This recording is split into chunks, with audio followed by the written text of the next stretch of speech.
Ready?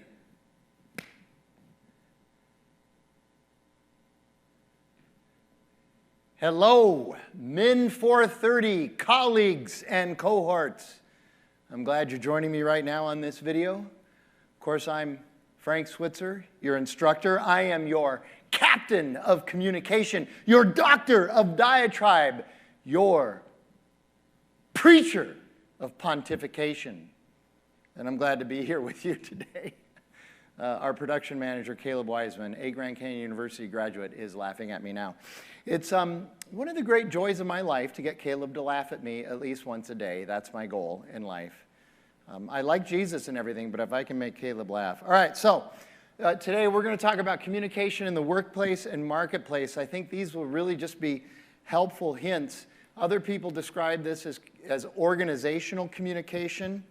And that is sort of the official academic area that we'd be studying. But because we're not going to get in deep into system theories and analyses such as that, we're just going to do a flyover.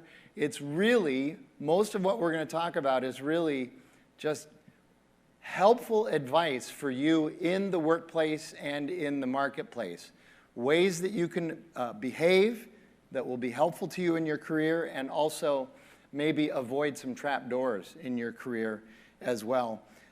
Before we get to this idea of communication in the workplace and marketplace, we're going to take just a minute to talk about a little bit about leadership, because that's helpful as well, just to be thinking about what it means to lead people, especially in the area of ministry, but this would be true in the marketplace as well. The first question I would ask, there's three questions that I want to ask, and I want you to think about, and I'll give you a little bit of input on each of these questions. And they may be questions that you'll be asked to answer as part of the discussion for this week that I am in Iowa. That reminds me, right now I'm in Iowa and you're in Phoenix. I am speaking at a conference. I am hanging out with my newborn grandchild. I am running on farm roads in chilly weather, and I am eating camp food. And so my life right now is much better than yours. Don't be jealous. Anyway, here are the three questions about leadership. First of all, what does every leader need?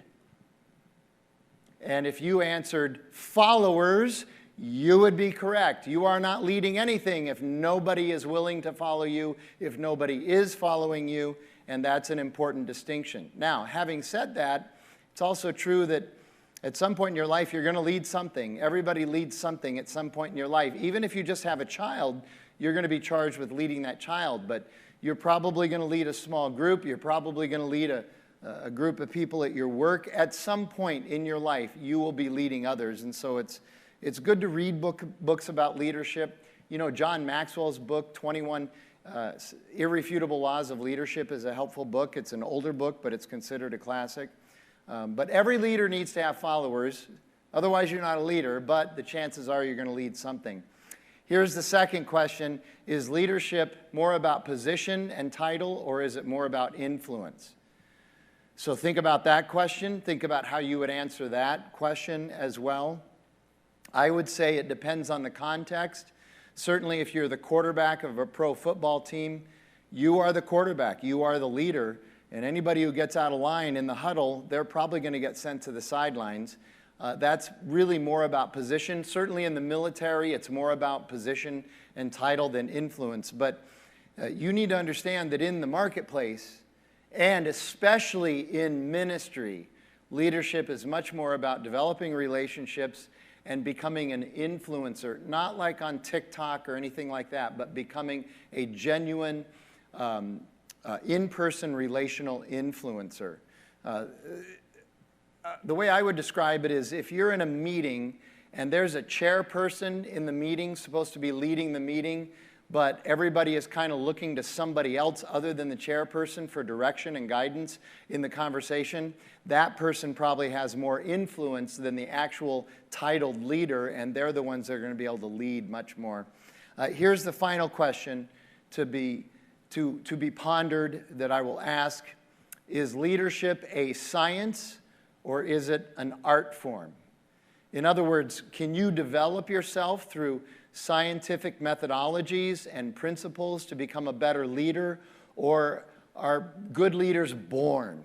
Do they just have a natural gifting and talent for it? Well, certainly there's the spiritual gift of leadership. That's one thing. Also, I believe that some people are sort of born, they're wired to be leaders. But I would also argue that if you study the science of leadership and incorporate those principles, you may not ever become a great leader, but you can become a better leader. And again, that book by John Maxwell, 21 Irrefutable Laws of Leadership, that is not an art or a giftedness book. That is a science book. It's rooted in science. Those 21 laws of good leadership that he talks about have been proven in research over and over and over again. That would be a scientific approach to leadership. So even if you're not much interested in leading or not a very good leader, you can still become a better leader by studying the science of leadership.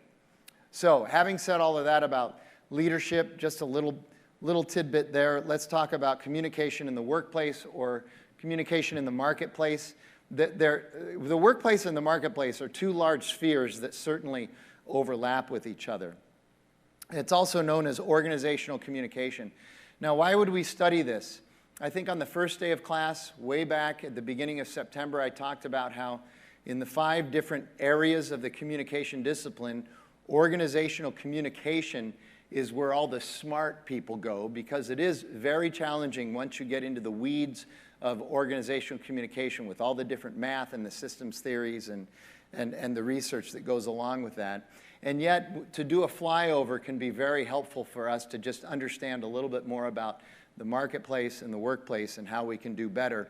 The reason we would study organizational communication, which is one of the most complex areas of human communication, is because the vast majority of our jobs are in an organization.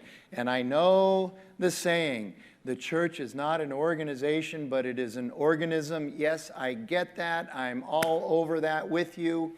However, there are still organizational structures in any church, and it's helpful to understand those organizational structures and how communication flows within those and how you can do a better job of moving your communication efficiently through those structures. That will be a big help to you. Also, organizations are getting larger and more complex, and thus they are much more difficult to navigate. The government, larger corporations and businesses, certainly mega churches would fall into this category. Large academic organizations such as now Grand Canyon University. When I was going to Grand Canyon University as an undergrad, there were 1,500 students. They were all local. No internet, nothing. Now, Grand Canyon University is, I believe, 22,500 students that are local, that are in person on campus, and another about 100,000 that are online. And so the Grand Canyon University organization has grown exponentially. And so navigating the communication structures in GCU has certainly become much more difficult than they were in, say, 1995. And then the last reason you'd want to study this is because organizations certainly exert major influence over public policy. Our government does not make policy, by and large, does not pass bills without getting input from very large organizations, whether they are political organizations or corporations. They get a lot of input from that. Now, within every organization, within every workplace, there are both formal and informal structures or channels of communication.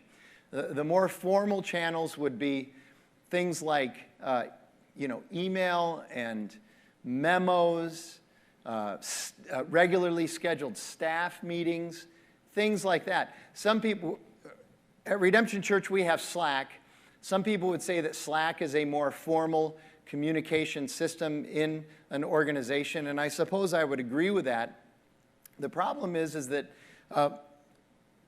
I've surveyed most of the Slack users, and most Slack users are not happy with the app and struggle with it, and so they treat it more informally or casually than maybe they should, often missing things because Slack is really not the greatest app in the world. However, Slack would go under that. Voxer, I think it is another one. That's used at North Phoenix Baptist Church. That's Slack only for audio. So, and there are other applications that you can use for that as well.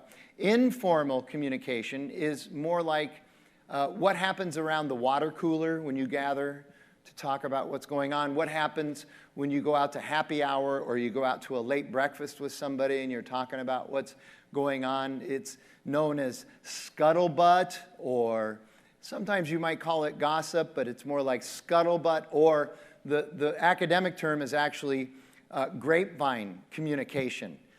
There's an old song, I can't remember who sang it, but it starts like this. I heard it from a friend who heard it from a friend who heard it from another. You've been messing around. I think it's REO Speedwagon, kind of a love song, but the guy heard it from a friend who heard it from another friend who heard it from somebody else that his girlfriend had been messing around. That's grapevine communication. There was also a really famous song in the 70s that the great Marvin Gaye sang, called Heard It Through the Grapevine. And you get the idea with that. But that's that idea of, you know, what do you talk about when you're hanging around the water cooler, hanging around the lunchroom, going out to a late breakfast, an early lunch, happy hour, whatever that is. Furthermore, working in organizations tends to increase this has become a huge area of research in the last 15 years, something called information overload. Information overload.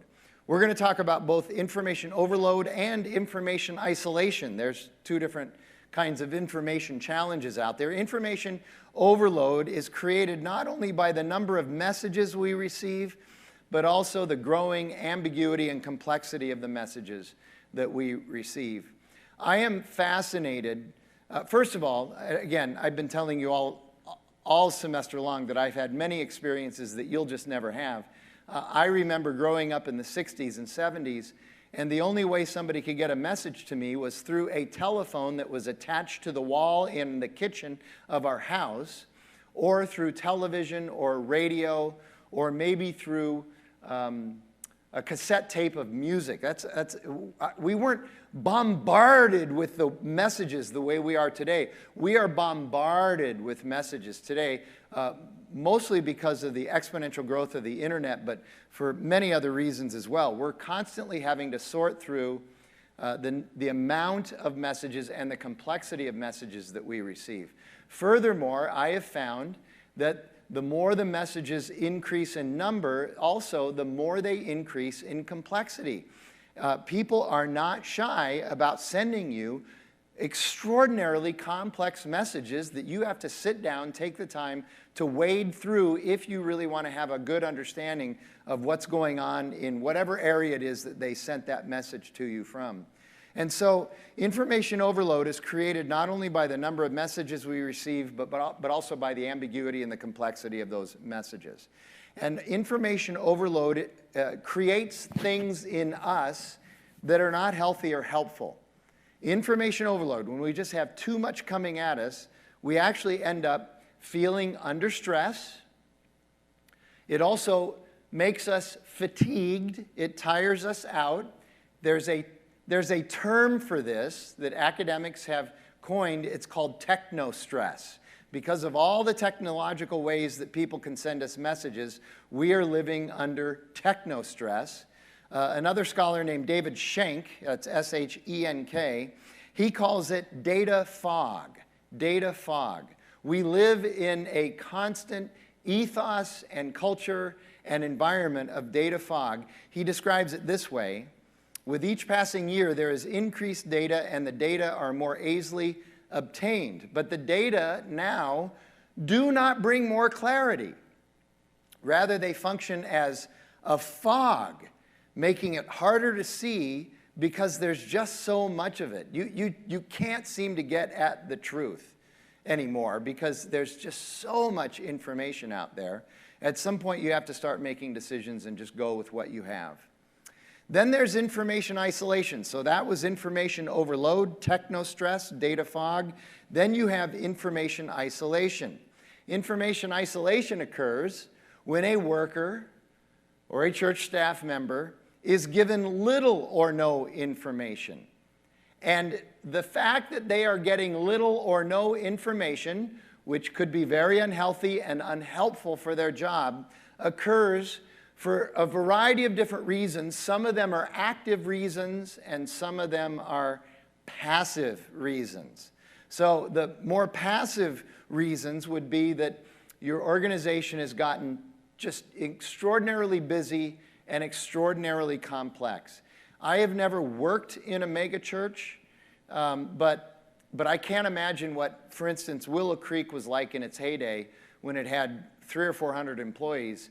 Trying to navigate your way through that, you could easily suffer from information isolation at a church that size, a church of 20,000 people, 30,000 people, because it's just not going to get to you all the time. You may not get everything that you need. The more active reasons for information isolation, research has shown, number one, and they're really related to each other, but one is there's a worker who is very difficult to work with. People don't like working. They've discovered over time they don't like working with the worker. It's a challenge to work with the worker. It's no fun. You get beat up when you work with the worker, not physically but verbally. They don't want to do anything. They're always objecting to things. They're just difficult to work with, and so you quit giving them information, hoping that they're not going to be involved in whatever it is you're doing. So you actually withhold information from them so that they're not involved anymore. And then the other one would probably be a result of a difficult worker, and that's when you're actively trying to marginalize a worker. You're actively trying to move a worker away from the rest of the work in order to let them have no influence over what's going on, and hopefully maybe they'll just get frustrated and quit. That happens all the time in large organizations and corporations. So that leads perfectly into the two workplace principles that get bandied about quite a bit. You may already know what these are, or you may have heard of them but are not sure what they are, but it's the Peter Principle and the Dilbert Principle. And over time, the Peter Principle and the Dilbert Principle have been shown to be true. Both the Peter Principle and the Dilbert Principle have had Seinfeld episodes done about them, so we know that at least Seinfeld and his writers think that these things are true, know that these things are true. I've seen them work as well. Here's the Peter Principle. The Peter Principle occurs when somebody in a corporation or an organization eventually gets promoted to their level of incompetency.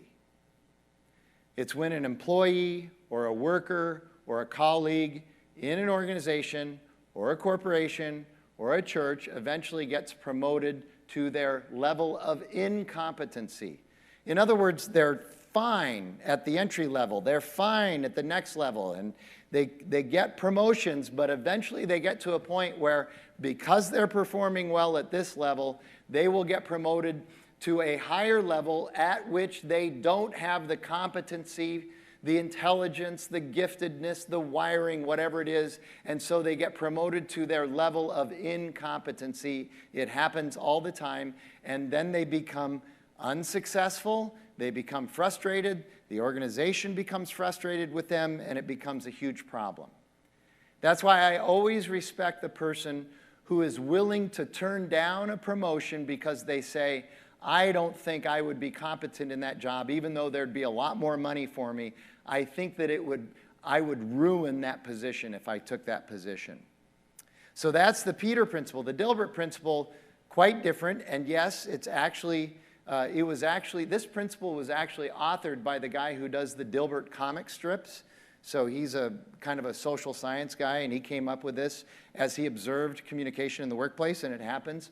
The Dilbert Principle happens when you decide that an employee is a lot of trouble.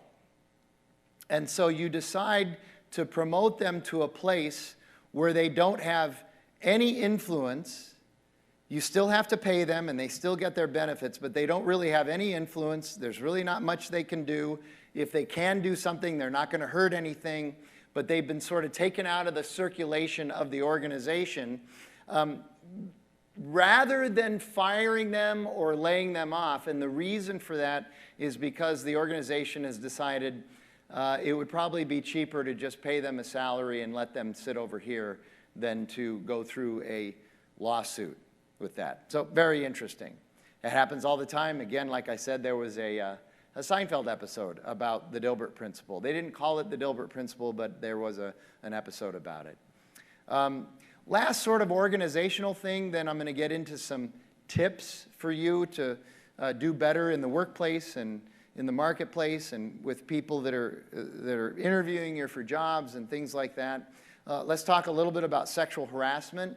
There are two kinds of sexual harassment in the workplace and the marketplace. There is quid pro quo. I don't know if you can see this, but I'll write it up here anyway.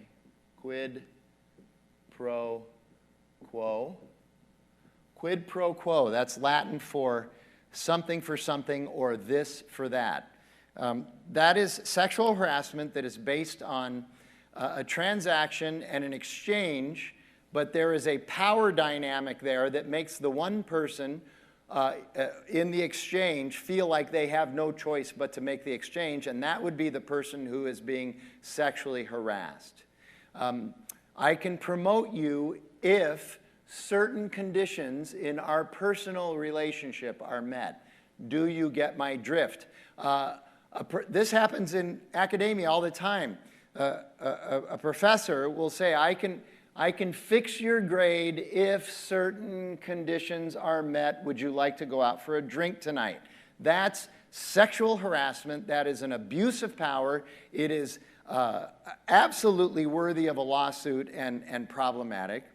But also, often worthy of a lawsuit, certainly problematic, is the other kind of sexual harassment. I'm not going to write it up there because it's two really long words, and you know how tired I get writing words. It's the hostile environment harassment. So this is sexual harassment that is not specifically directed by one person at another in a transactional way, but is rather when an environment of inappropriate sexuality is created and it makes people uncomfortable. And that can include leering and staring by one person when it comes to other people in the organization. Happens all the time. That can include sending or forwarding off-color and raunchy emails or text messages. It can be the way you decorate your office in a sexually aggressive and inappropriate way. It's any of those things where it's walking up behind, if you're a male, let's say a male-female in this case, if you're a male and you walk behind a female worker who's working at her computer and you say, boy, your shoulders must be tense, and you begin to, here, let me massage your shoulders, you'll feel better. Okay, that's hostile environment, sexual harassment. And I know some of you are like, I wish somebody would rub my shoulders. They are tense. Okay, just don't even go there. You're just better off. Go hire a masseuse and go to Massage Envy. You'll be much better off. So those are the two kinds of sexual harassment, quid pro quo and hostile environment. I'm going to erase that in case I need to use this again in a minute. Okay, so let's move on. I think we've talked about this a little bit in class, and I would suggest that you consider it again. You need two things that you need to be doing, especially in ministry. You need a mentor. You need hopefully a long-term mentor who can pour their life into you, who has a grasp on wisdom and can pour that into you on a regular basis. You need a mentor. You should be looking for a mentor if you don't have one. You need to submit yourself to a mentor if you don't have one. Mine was Tom Schrader. I'm struggling a little bit now the last 4.5 years. Tom died in 2019, so 3.5 years. Maybe 4.5 years. My math is terrible. Remember, I went to public school. I can't do math. Anyway, I've been struggling since he passed away because I can't seem to find that person that is pouring into me that I can really trust in that way. And yeah, I know, I'm 64. What do you need a mentor for? Trust me, you'll need a mentor into your 60s and 70s. You'd need a mentor. But also, the other side of that coin is that you should be mentoring somebody. There should be people coming to you, too. People who are much more immature or younger in the faith than you, who are coming to you, that you can pour your life into. Believe it or not, you have a level of wisdom, you have a level of maturity that is well above many other people that are in your church, your local faith community. They might be students, they might be kids, it might be a new believer in Jesus who's older than you chronologically, but younger than you in the faith. You also need to be mentoring as well. So both mentor and you need to be a mentor, and you need to be a protege. A protege is the one that the mentor is mentoring. Okay? So let's talk a little bit about interviewing for a job or for grad school. Research interview methods and the companies that you are pursuing and the churches that you are pursuing. If you're going to apply somewhere, including churches, everybody else who's applying for that same position is researching that church, researching that company, understanding the environment, the ethos, the organizational structure as best they can from the internet and from any written materials they can get about the church or the organization. They're doing it, you need to do it as well. And don't be surprised when interviewers throw you curveballs, what you might call curveballs, during the interview process. Don't be surprised if somebody says to you at one point in the interview, completely out of left field, name 5 uses for a stapler that has no staples in it. Okay, so I wrote this down one time. I just did it. Back scratcher, weapon, paperweight, hammer, phone support, door stop. There's 6, okay? Here's another question I've heard. If you were a sweater, what kind of sweater would you be? And I've asked this question in classes before, and students have said, well, I'd be one of those goofy Christmas sweaters because I'm kind of goofy and carefree. Or I would be a cashmere sweater because, you know, I'm sophisticated and expensive, okay? Mine is, I would be a cardigan because cardigans are versatile and sophisticated. You can wear a cardigan with a tie. You can wear a cardigan with jeans. You can wear a cardigan with your bedroom slippers. You can wear a cardigan with anything. So it's versatile, but it's also very sophisticated because of the lines of the cardigan are usually straight and defined. Here's some other counseling, some other advice, some other help. Maybe you've heard these sayings before. They are sayings that are out there because I found them to be true. 45, 50 years in the marketplace, I found them to be true. Dress for the job you want, not the job that you have. If you're really interested in moving up in a particular context, you know that there's a job opening, start dressing for that job opening. Quit dressing for the job that you have. Here's another one. If you arrive to something on time, you're actually late. If you arrive to an interview or to a meeting or to an appointment on time, you are actually late. The great football coach Vince Lombardi, he coached the Packers to a couple of Super Bowl titles, Super Bowl I, Super Bowl II. He was a great football coach. He would fine his players if they were even 5 seconds late for a team meeting or a team practice. So all of his players used to set their watches and their clocks ahead by anywhere from 5 to 10 minutes so that they would never be late. Being on time is late in the marketplace. You should know that. You should always plan for delays in getting to where you need to go. There's nothing more frustrating than leaving yourselves the minimum amount of time to get somewhere and then hoping you make every light and the traffic's not bad, and then the traffic is bad and the light synchronization is all messed up. That's a problem. So you need to always plan for delays.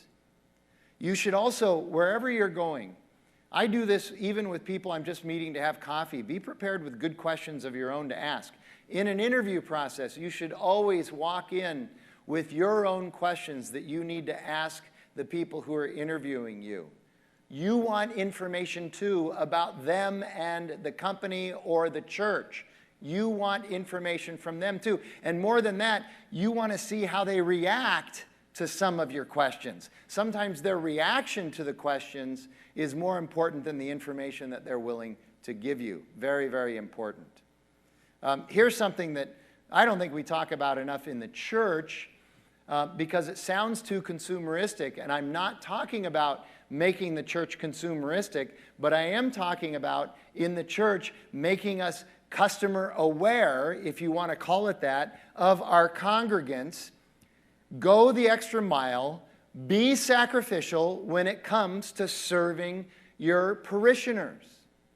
This is still a highly valued characteristic in the marketplace and in the church, and it is underutilized. It is underutilized.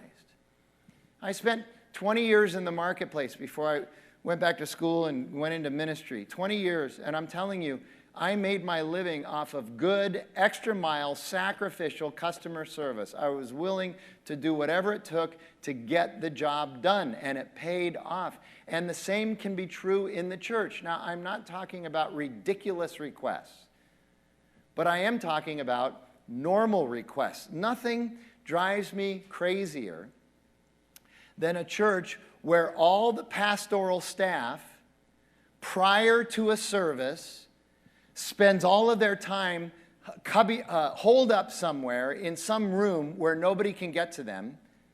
And then they might come out during the service, but as soon as the service is over, then they go and leave again. They're not available. One of the best things you can do in a church environment is simply be available. That's serving other people. Be available. Availability. Have you ever walked into a store and you don't understand why there isn't somebody there who can help you?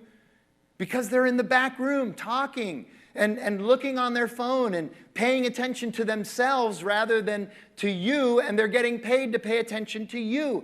Same thing is true in the church. We are called by Christ to serve the people in the church, and by the way, you're not being muzzled. You know, the ox being muzzled. You're not being muzzled. You're being paid for it too. Serve the people in your church. It will separate you from everybody else if you're good at good customer service. You should, let me go back to that point and just make sure you heard me. Good, sacrificial, extra mile, serving others will separate you from everybody else. You will be the star. You need to know that. Double down on that. You also need to use correct grammar, spelling, and punctuation. I'm just emailing somebody. No, you need to do it well. Know how to capitalize. Know where a comma goes. Know how to spell your name. Those are all helpful things for you in the marketplace and in the church. And then you should manage your expectations. I think I've shown you this before in class, but I'll show it again here. Henry Cloud talks about how this line is your fantasy, your utopia.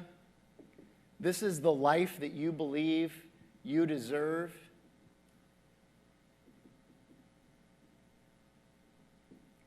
And then he draws this line down here. What does this line represent? This line represents reality. And in the stinking first world area like ours, this gap right here, Henry Cloud calls this our suffering gap. Can you imagine? Have you read the book of Acts? Have you read the New Testament? The way God's people really suffer? And here we're living in this reality, you know. I can get anything I want as long as I got the money, and pretty much we all have the money somewhere. Somebody's going to give it to us. And we still think that we're falling way short of this fantasy life that we deserve, and so we're suffering. We're just suffering. It's terrible. Oh, I'm so oppressed. I'm suffering. So what we have to remember is contentment. So this would be 1 Timothy 6, and it would be Philippians, is it 4? Yeah, it's 4. Philippians 4. We need to learn contentment. By the way, contentment is not an anti-ambition message. I'm not saying don't be ambitious. I'm not saying don't have aspirations. I'm not saying don't have goals. That's not it at all. Contentment is at the end of the day, after you've done all you can do, all you've been called to do, you look around and you go, all right, I did everything I was supposed to do. I did it as best I could. I'm okay with who I am, where I am, who I'm with, what I have, and what I'm doing. I'm okay with all of that. Tomorrow's another day. I'm going to go out and work hard again tomorrow. That's what contentment is. Also, manage your expectations. Learn how to lower your expectations. You're never going to hit your utopia. You never will until the New Jerusalem. No utopia on this old, corrupted earth until the New Jerusalem comes. It ain't going to happen. Sorry, it's not going to happen. So lower your expectations while you are continuing to aspire for better. And look at how suddenly that gap gets smaller because you're also lowering this line into a more realistic realm. Next thing I want to talk about is networking. But let me take a little Selah for you to reorient yourself and for you to pray to God that I'm almost done.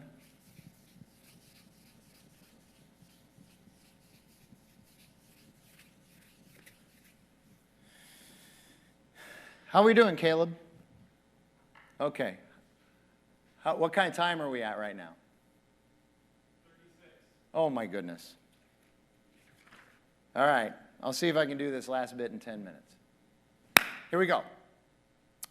Networking.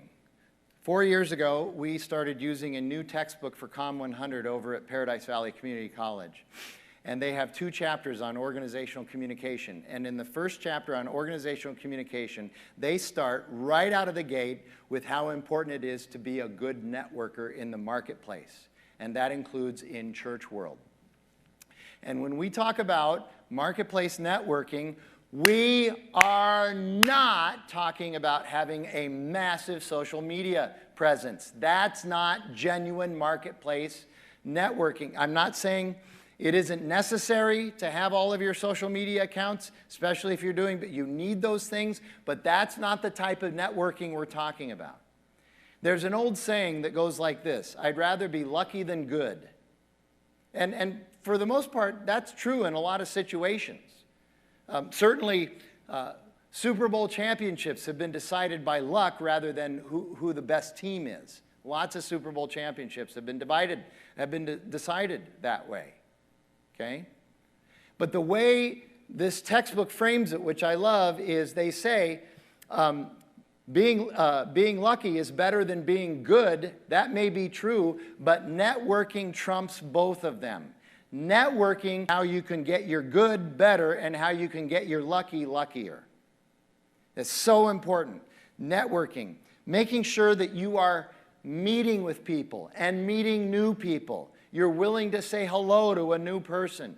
You're willing to find out about other people. I think I've told you that I love going to coffee with people so that I can sit down and say, what's your story? Yesterday I had coffee for the first time with a new attender at Redemption Arcadia. She's been coming about 2 months, and I said, we got to go to coffee together. You've been here every Sunday for a couple months, and I still don't really know who you are. So we went to coffee together, and as soon as she sat down, I said, all right, I want to hear the blank, blank, whatever her name is. I know her name. I'm just keeping it off the internet. Anyway, I want to know your story. Tell me your story. Where were you born? Where were you raised? All of that stuff. That's networking. That's making sure you know people. Networking is critical. So develop relationships. The most valuable capital today in the marketplace and in the church, the most valuable capital is not wealth, it's not time, it's not education, it is relationships. The most valuable capital is social capital. Okay? It's face-to-face, metaphorically, flesh on flesh, physical proximity relationships. Let me repeat, metaphorically, flesh on flesh. Physical proximity relationships. So important. Our oldest daughter, Shelby, the only way she was able to get a job that would get her healthcare hours so that she could apply to PA school was because she knew somebody. She applied everywhere. She graduated first in her university in the school, in the sciences, in biology. She graduated first. She applied everywhere for minimum wage jobs in the healthcare field. No one would give her a job. She had to find somebody that she knew from a while back from a physical therapy place. And they said, yeah, we'll hire you. Networking. Networking. Sometimes it's not what you know, it's who you know. In fact, more often than not, it's not what you know, it's who you know. And then, when she got into school, it was all about networking and finding the right study groups. Networking is so important. I don't know if I've mentioned this in class yet or not, but I'll bring it up now. For the last 36 plus years, I've been a part of something called the Executives Association of Greater Phoenix. EAGP. We call it Egypt for short. Now, that little sidebar, that makes people laugh occasionally because they'll say, hey, can you go to breakfast Thursday morning? Thursday morning is when we meet. We meet every Thursday morning. There's 100 of us. We meet at the Marriott down by the airport at 44th Street and McDowell. 100 of us go for breakfast for 90 minutes. We have a presentation. We network with each other. We all know each other. We all work with each other. We all do each other favors. We're always first in line when we need something from each other. It's a networking bonanza, and it's saved me money, time, energy, and effort throughout the last 36 years. Our funny little thing, though, somebody will say, hey, can you go to breakfast on Thursday morning? I'll say, no, I got to go to Egypt. And they're like, you're going to Egypt on Thursday? When are you going to get back? A week from now? No, it's EAGP, Executive Association of Greater Phoenix. Find networking groups to be a part of. There's one in the Arcadia area called the Camelback Society that's absolutely fantastic. About 15 of the people that attend Redemption Arcadia are part of the Camelback Society. Social capital, it's really important. And then here's another way you can build your social capital. And this is so old school that, again, it will separate you from everybody else because nobody does this anymore. That is, send people an actual thank you card. A card that you go to Target or Walgreens or Paper Source and you select a thank you card and an envelope, and you have to go find a stamp, and you write your return address on there. This is old school, and it might cost you a couple of bucks. Well, it might cost you $5. Cards are expensive anymore. But you can go to Target and get a box of 10 of these cards for $4 with the envelopes. Then the stamp is another $1 or whatever it is. But write actual thank you cards to people. I cannot tell you, when I write a thank you card, I can't tell you how many people will seek me out and they will say, I can't believe you sent me a thank you card. That's one of the best things that's happened to me this month. I got an actual handwritten thank you card. Get the blank inside cards too. Don't let somebody else write your stupid, trivial little limerick or poem or whatever. You write something in the blank inside card. Hey, thank you so much for your generosity. I was so honored and privileged by what you did for me. Thank you so much. Blessings, Frank. Blows people away. Blows people away. That's so old school, Frank. I just want to text them. Can't I just text them? No! Send them a card, then text them. But send them a card. By the way, if you think I'm worked up about that, I am, because it's important. Send actual thank you cards. It's really cool. Last thing, here it is. You should be very careful of your online behavior and your online affiliations. Very careful, because everybody is watching. Every company and church that you apply to, they have all of those social media sites as well, and they're going to take your name and they're going to plug it in, and they're going to look at all of your social media sites, and they're going to know who you really are. And every time I talk about this with people, somebody says, that's not fair. Why did you post it on the World Wide Web? Is there something that you do not understand about the World Wide Web? What don't you understand? That's not fair. That's an invasion of my privacy. I've had people say, that's an invasion of my privacy. No, it's not. You put it out there. It's like when you put your trash out on the street corner for the garbage person to come and pick it up. That trash is free game. The police can look through that trash. It's called abandoned DNA. They can look through it. It's the same thing when you post something on the internet. It's abandoned internet postings. They can look at it. Be very careful about what you post. And also understand that many companies now, and churches are starting to do this too, they have what's called social media filters, where before you can tweet or Instagram or TikTok or whatever it is, before you can do any of those things, it goes through their filter, and they'll stop anything that they don't think you should be tweeting as part of their organization or their church. This is a very serious area that not enough people are taking seriously until they get caught, until they lose their job, until they don't get the job, until they don't get the promotion. Then they start to take it serious. So that's it. I would say that that is the end. And so I bid you adieu. May the Lord bless you and keep you. May the Lord make his face to shine upon you and to be gracious to you. And may the Lord lift up his countenance upon you